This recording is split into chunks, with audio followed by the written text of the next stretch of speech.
میں سلام پیش کرتا ہوں آپ کے جذبے کو، آپ کے ولولے کو، اور سن 1940 کے قرارداد کے بعد آج اسی میدان میں مینار پاکستان کے سائے تلے آپ جس عزم اور جس عہد کی تجدید کر رہے ہیں، انشاءاللہ آنے والے مستقبل کے لیے یہ سنگ میل ثابت ہوگا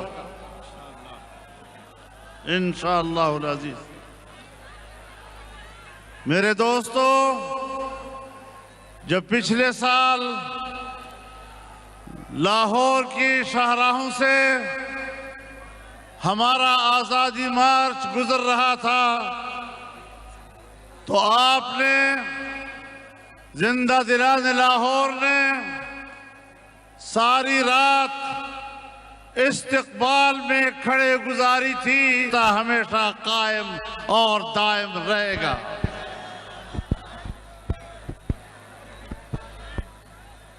میرے محترم دوستو،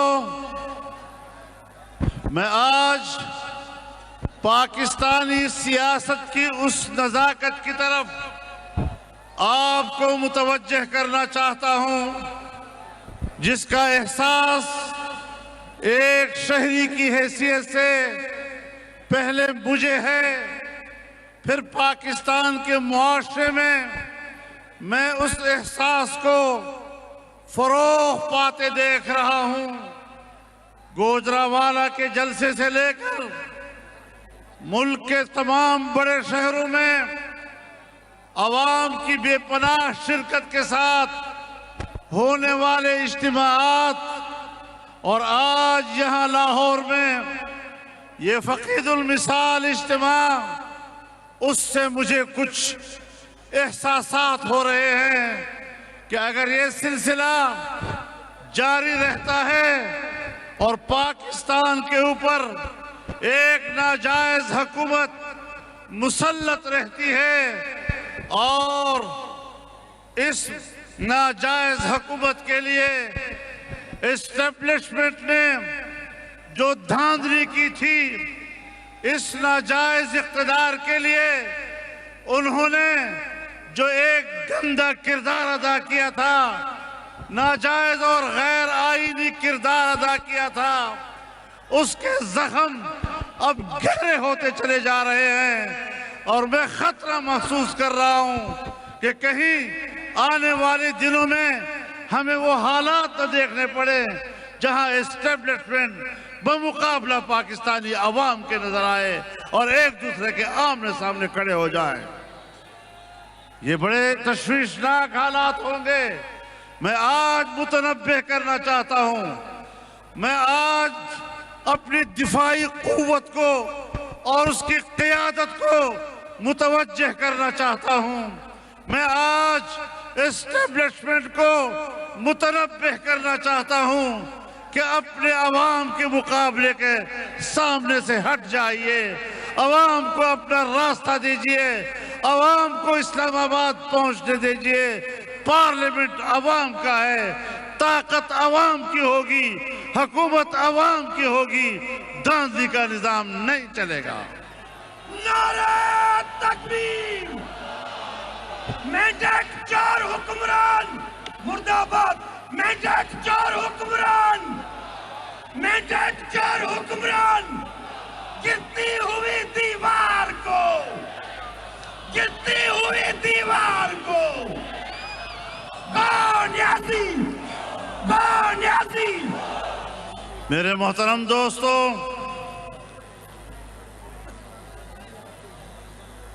زخم گہرے ہوتے جا رہے ہیں، احساسات میں غصے اور ناراضگی کا عنصر بڑھتا چلا جا رہا ہے، اور ہم خیر خواہی کی بنیاد پر سمجھتے ہیں کہ ہمیں ایک قوم کی طرح رہنا چاہیے۔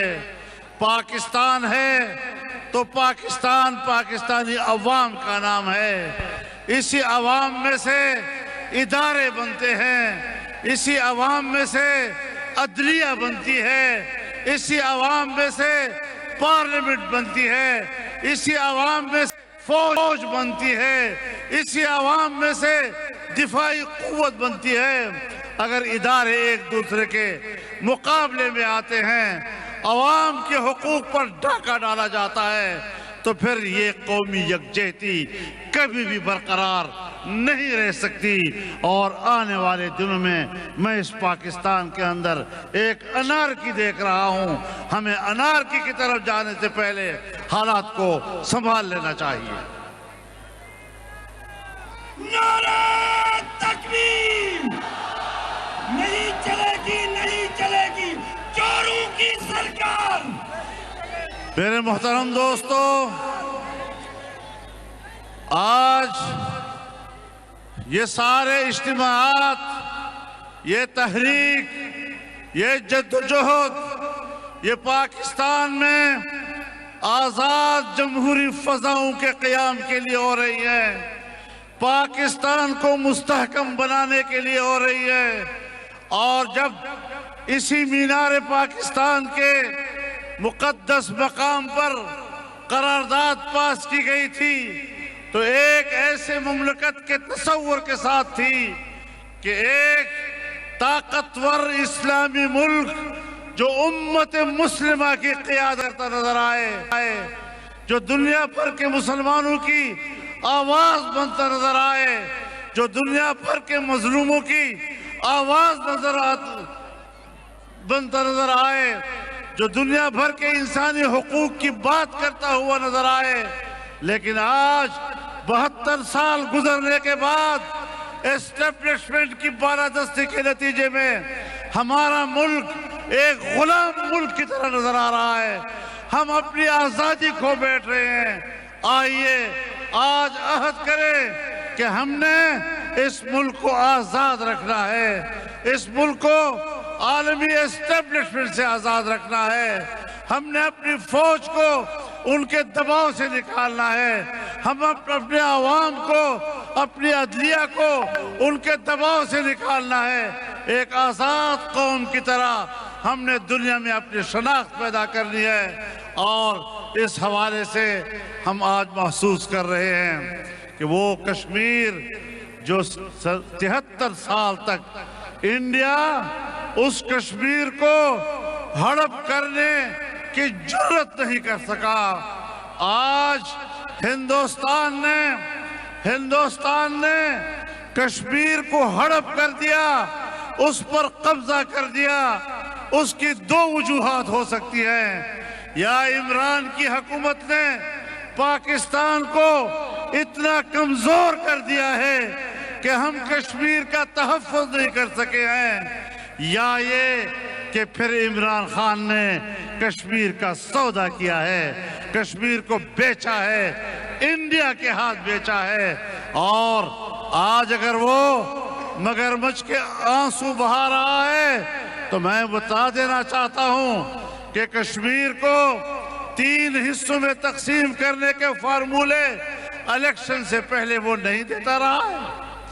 کیا مودی کے الیکشن سے پہلے وہ دعائیں نہیں دے رہا تھا کہ خدا اس کو کامیاب کرے، اور اگر وہ کامیاب ہو گیا تو کشمیر کا مسئلہ حل ہو جائے گا؟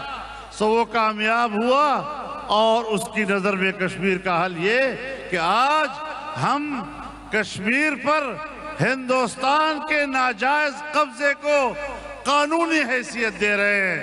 میرے محترم دوستو، ہم کشمیریوں کو آزادی نہیں دلا سکے، ہم ان کو جمہوریت نہیں دے سکے، ہم ان کو معیشت نہیں دے سکے، ہم ان کو دین اسلام نہیں دے سکے، ہم کچھ بھی نہیں دے سکے۔ کس بنیاد پر ہم نے 73 سال کشمیریوں کے خون پہ سیاست کی، ان کی عورتوں اور ماؤں کے عزت و ناموس پہ ہم نے سیاست کی؟ کس حوالے سے؟ میرے دوستو، میرے بھائیوں، تمام زعماء نے آپ کے سامنے اس ملک کی صورتحال بیان کی۔ پاکستان کے 72 سالوں میں پاکستان کا اسٹیٹ بینک بیان دے رہا ہے کہ پاکستان کی تاریخ میں پہلی مرتبہ ہمارا بجٹ 0 سے نیچے چلا گیا ہے، سالانہ ترقی کا تخمینہ 0 سے بھی کم ہو گیا ہے۔ معیشت کی یہ ابتری کہ آج غریب بے روزگار ہے، مہنگائی نے اس کی کمر توڑ دی ہے، اس کی قوت خرید کو ختم کر دیا ہے۔ نوجوان کو جو ایک سبز باغ دکھائے گئے تھے، آج اس کے مستقبل کو تاریک بنا دیا گیا ہے، اس کو بے روزگار بنا دیا گیا ہے۔ تمام سرکاری اداروں سے 30 لاکھ سے زیادہ ملازمین برطرف کر دیے گئے ہیں، ادارے کھوکھلے ہو چکے ہیں، دیوالیہ ہو چکے ہیں، ملک چل نہیں رہا ہے۔ پھر اس کے بعد جب ایک طرف حکومت نااہل ہے، ایک حکومت ناجائز ہے، پھر اس کو برقرار رکھنے کے لیے میرے دوستو فرشتوں نے نہیں آنا، جنات نے نہیں آنا، آپ نے کردار ادا کرنا ہے، قوم نے کردار ادا کرنا ہے، جوانوں نے کردار ادا کرنا ہے، عوام نے کردار ادا کرنا ہے۔ اور آج ہم اس لیے آپ کے پاس آئے ہیں تاکہ قوم بن کر ہم اس پاکستان کے مستقبل کو بچائیں اور اس کا تحفظ کریں۔ مولانا قدم بڑھاؤ، مولانا قدم بڑھاؤ ہے پیڑھی آ گیا ہے، مولانا آ گیا ہے، مولانا آ گیا ہے۔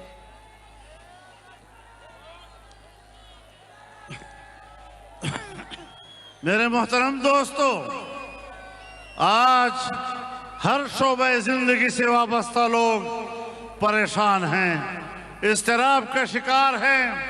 اس ملک کا غریب، اس ملک کا مزدور، اس ملک کا کسان، اس ملک کا استاد، اس ملک کا ڈاکٹر، اس ملک کا وکیل، اس ملک کا نوجوان، اس ملک کا طالب علم، ہر ایک پریشان ہے اور اپنی زبوں حالی کو رو رہا ہے۔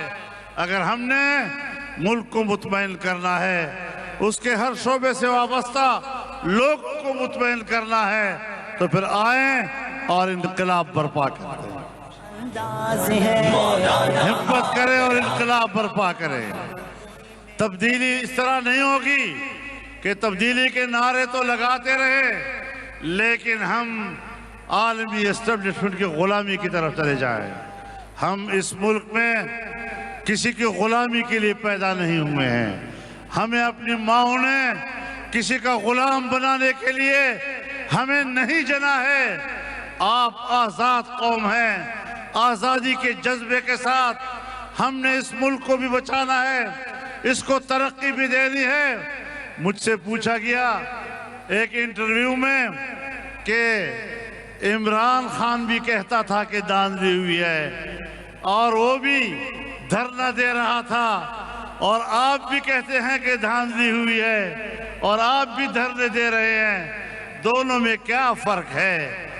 تو میں نے کہا کہ اس وقت الیکشن کمیشن متنازع نہیں تھا، اس وقت RTS کا سسٹم بند نہیں ہوا تھا، اور اس وقت کسی جنرل آصف غفور نے یہ نہیں کہا تھا کہ وہ تعز من تشاء و تذل من تشاء۔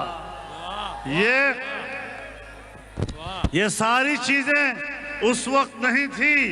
4 حلقوں پہ اعتراض تھا، ہم نے کہا بسم اللہ، کہا نہیں 10 حلقوں پہ اعتراض ہے، ہم نے کہا بسم اللہ، کہنے لگا 70 پہ اعتراض ہے، ہم نے کہا بسم اللہ۔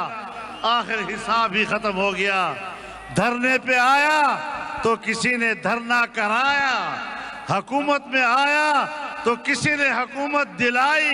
یہ سیاست اب آج کے بعد نہیں چلے گی۔ نعرہ تکبیر! چور حکمران سے لیں گے آزادی، ان حکمرانوں سے لیں گے، دھاندلی زدہ سرکار سے لیں گے۔ ذرا زور سے بولو، للکار سے بولو، ہم جیت کے لیں گے، ہے حق ہمارا۔ میرے محترم دوستو،